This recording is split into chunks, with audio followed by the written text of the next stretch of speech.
Yesterday we just did notes. There was no new assignment. Yeah. All right, guys, we're looking at the notes packet. Everybody should turn to where it says 1.3, combine like terms. So 1.3, combine like terms. Okay, side conversations need to shut down, please. So we've got 2 sections to get through today. We've got 2 sections we're going to get through, and then try to have a little bit of practice time. Okay, so I need y'all focusing on the task at hand. Yes. Yeah, let me get a box. We just brought a box in. Go. Mm-hmm.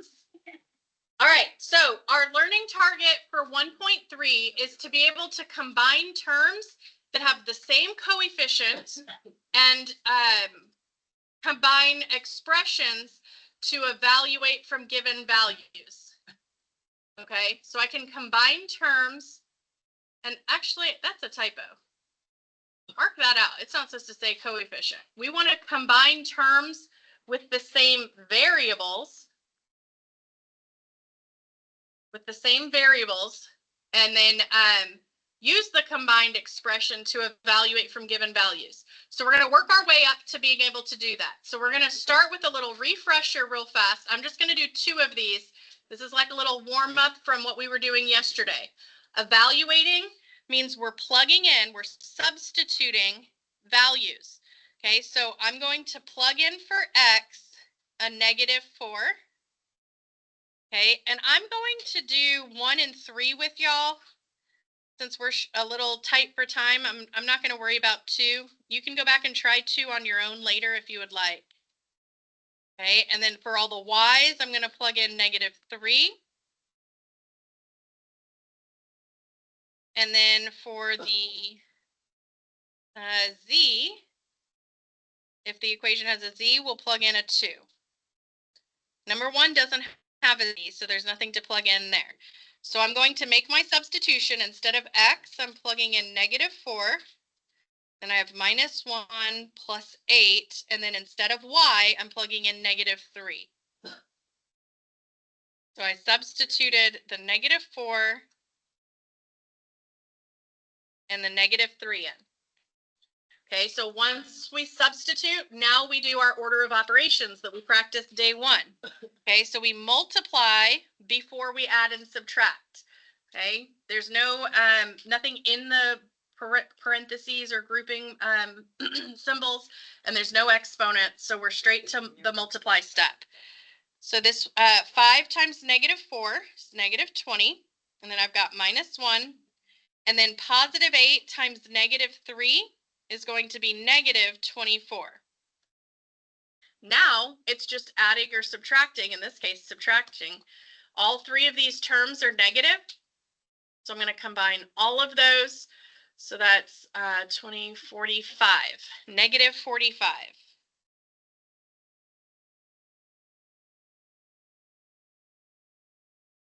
Okay, so we substituted, and then we used our order of operations to evaluate. All right, like I said, I'm going to skip number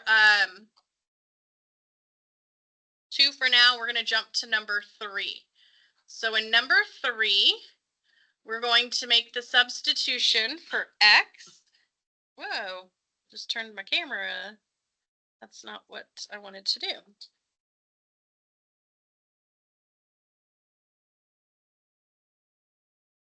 Okay, sorry. Here we go.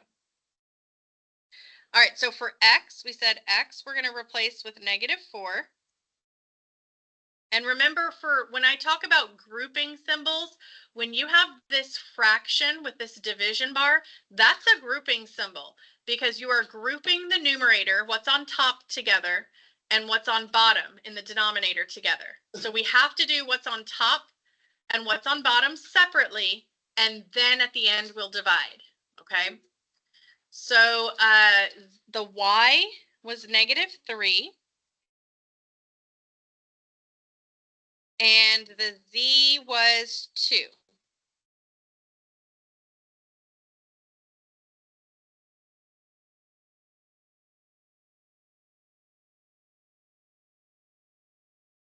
So I plugged in the -3 for the y's, the 2 for the z, and the -4 for the x. So I got all my substituting done. Now I'm ready to evaluate with order of operations. So in the top, all three of those terms are being multiplied. When you have parentheses back to back touching, that means multiply. So we're multiplying -4 times -3. That gives me positive 12. And then 12 times 2 is 24. So we've got 24 in top. In bottom, there is a minus in between the parentheses, so we are just subtracting these. 2 minus -3. When you have minus a negative, though, that becomes plus. So really, we've got 2 plus 3, which is 5. And that does not reduce, so we're going to leave it at that. Okay, so y'all feel okay with what we were doing yesterday? Substitution and evaluation using our order of operations? All right, so now we're going to define like terms. Like terms are terms that contain the same variables with the corresponding variables having the same powers. Okay, so that's what I want y'all to write out. Terms that contain the same variables and have the same powers. Same variables, same powers.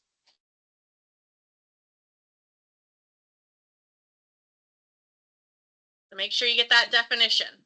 I'm going to write out some examples of like terms. Okay, so something that is a like term that we would be able to combine is something like 2x and I'm going to save some room here and just use and symbol. 2x and 6x. Those are like terms. They have the same variable x raised to the same power, the understood 1. Okay, another example, because you can have more than one variable. So you could have something like 3xy and 5xy. As long as they both have the same variables, so the variables are the same, x and y, okay, and they're both to the same power. Okay, or you could have something like x squared and 4x squared, because they are both x squared. They have the same power, same letter.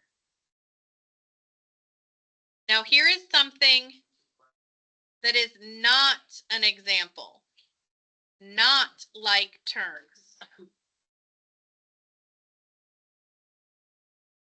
Would be something like x squared and 2x.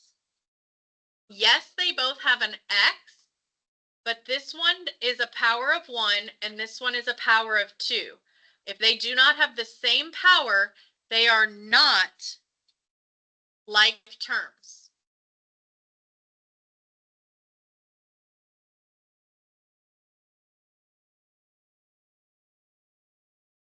Some examples written down.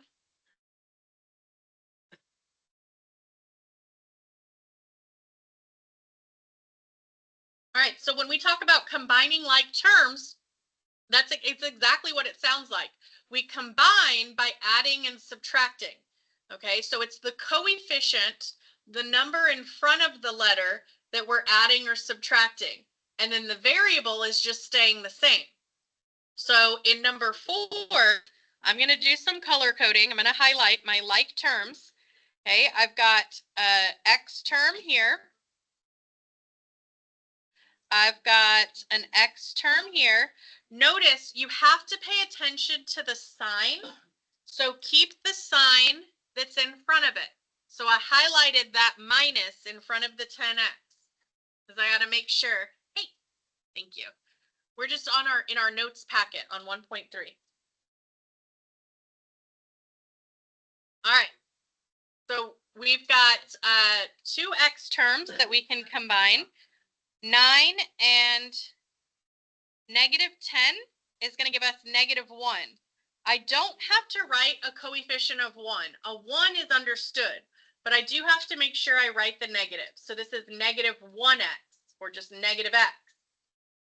Okay, now I've got constants and y terms that I can combine. So there's 2 constants. Those are numbers without variables. And then I've got 2 y terms. Okay, when I'm combining like terms and simplifying it, I want to list my terms in alphabetical order, okay? And then the constant, the number without a letter, should always be at the end. So I'm going to look at the y terms first before I combine the constant. So in blue, I've got negative 2y and plus 6y. So negative 2 plus 6 is a positive 4. So plus 4y. Then I'm going to combine those constants. So for the constants, I've got negative 4 and negative 7. So that gives me negative 11. And that's as far as I can take it. That's as much as I can simplify it. Does everybody have that definition of like terms down? Same variable, same power. Okay. All right. I'm going to let y'all try 5 on your own if you want to. I'm going to skip it for the notes for now so we can get through everything. I'd rather look at number 6 and 7 with y'all, because 6 has some powers other than 1, and 7 has multiple variables within the same term. So these are a little more complicated.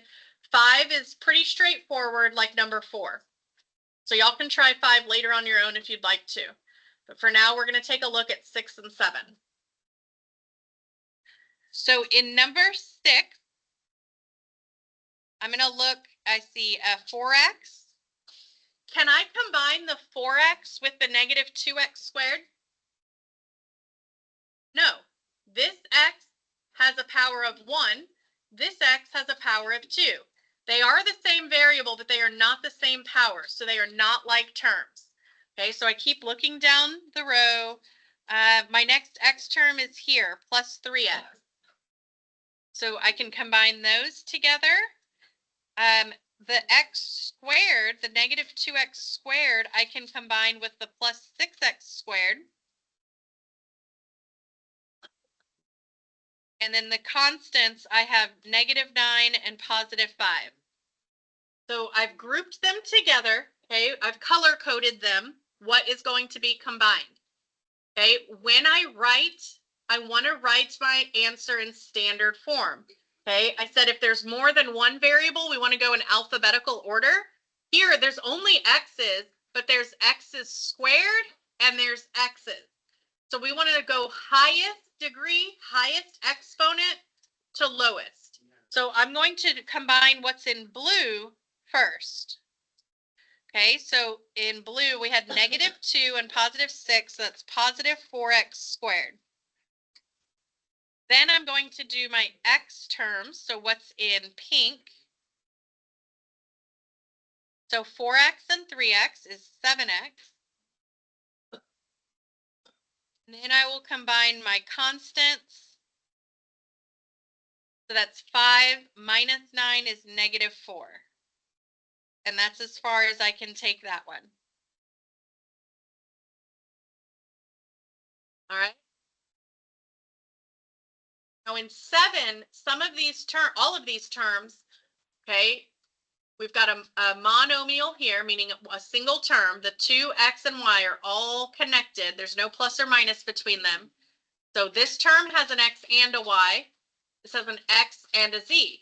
So they both have x, but they don't both have y or z. So they are not the same. I cannot combine those. Do you see any other terms that I can combine with the xy term? Is there another term that has an x and a y and no other variable? The 5xy, good. So I can combine those. Okay, so what does that give me? 7xy. Now, when I look at the next terms to see if I can combine them, this has a xz. This one has a yz. Is that the same thing? No, so I cannot combine them. So they just stay as is. They do not combine.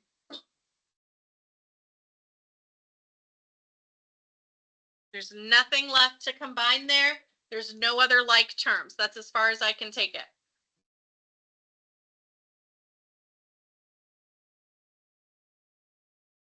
Good? All right, so let's flip it over and we're going to kind of put together everything from yesterday and today. We are going to evaluate, but first we're going to combine like terms. So we're going to combine like terms. That's the simplify part. We're going to combine like terms. Then we're going to substitute these values in. Okay, so first we're going to combine like terms, and then we will substitute.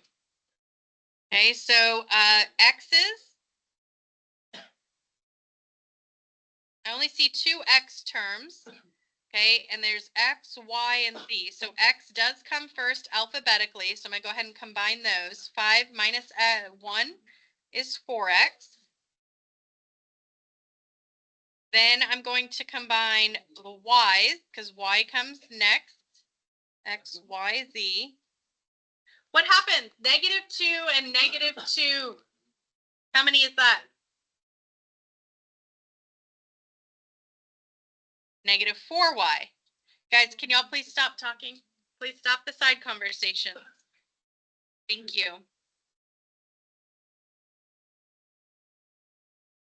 What about with the z's? We've got a -3 and a +3. What happens there? What's -3 plus 3? If they're the opposite, yeah, one's positive, one's negative. So it cancels out. It's 0. You don't have to write 0. You can just mark them out. They eliminate. They're gone. So that's all that I'm left with is 4x minus 4y. And then I'm ready to do my substitution. They tell me up here to use these substitutions. Okay, so in place of x is 3. So I'm going to replace x with a 3. And in place of y, up here it says y is -2. So I'm going to replace y with -2.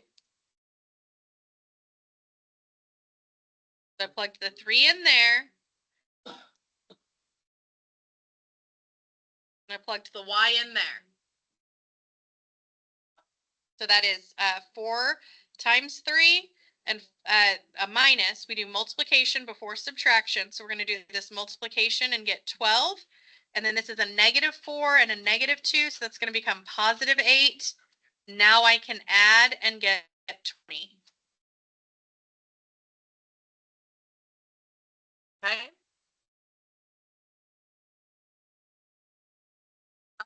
Last one together, make sure we can put it all together. We're going to combine like terms to simplify, and then we're going to substitute and evaluate using our order of operations. Okay, so we're just stacking these skills, making sure we can combine all of those skills together. Okay, so I've got an x squared. Here's another x squared. Okay, so I'm going to write my x squared first. So 4 minus 3, that's just 1x squared. Okay, then I've got -2x and 3x. So what does that give me? -2 plus 3. That's just x, positive x, 1x. Okay, then I will combine my y's. I've got 5y plus 3y. What does that give me? 8y. Is there anything to combine with the z? There's only one z term, so it's got to stay as is. Okay, but now I do that substitution up here. What it was talking about, x is 3, y is -2. So everywhere I see an x, I'm going to put a 3. And y is a -2. And z is 6. So they said z is 6. So I'm going to plug that in. So I substituted, supposed to highlight. So I put a 6 here, put a 3 here and here, and I put the -2 there. So that's all my substituted pieces, my substituted values. Now I'm ready to evaluate, but I have to follow order of operations. Order of operations says parentheses, exponents, then multiply, divide, then add, subtract. So there's nothing inside the parentheses to simplify. They're all just numbers in there. So then exponents, I've got 3 squared. On your calculators, the 4-function calculators do not have a squared button. Okay, if you look at the keys, there's no squared. So you have to know that squared means multiply by itself. So 3 squared means 3 times 3. Okay, and you would have to type in 3 times 3. Okay, so that's 9. Okay, and then we've got plus 3. And then here, this is multiplication. We can go ahead and do that. 8 times -2 is -16. And then -6. Now it's all just addition and subtraction. So now I can just go ahead and I can go from left to right. Now in your 4-function calculator, you should be able to just enter 9 plus 3 minus 16 minus 6 before hitting enter. You should be able to type all that in and it'll keep calculating that for you. Okay, you don't have to hit enter between every single one. Okay, so 9 plus 3 is 12, minus 16 is -4, minus 6 gets us to -10. Okay, so practice using those 4-function calculators, not Desmos or anything, because you won't have Desmos when you take the TSIA. You won't have that full graphing calculator. It'll just be a 4-function calculator. You've got to know how to use it. Y'all feel okay with combining like terms and evaluating and simplifying with those? Okay, so I'm going to take a break here. I'm going to pass out our practice for 1.3. We are not going to do the entire thing because we're doing 1.3 and 1.4 today. So I'm going to reduce the number of problems that you're doing. So give me 1 sec and I'll get that passed out and then we will continue with 1.4.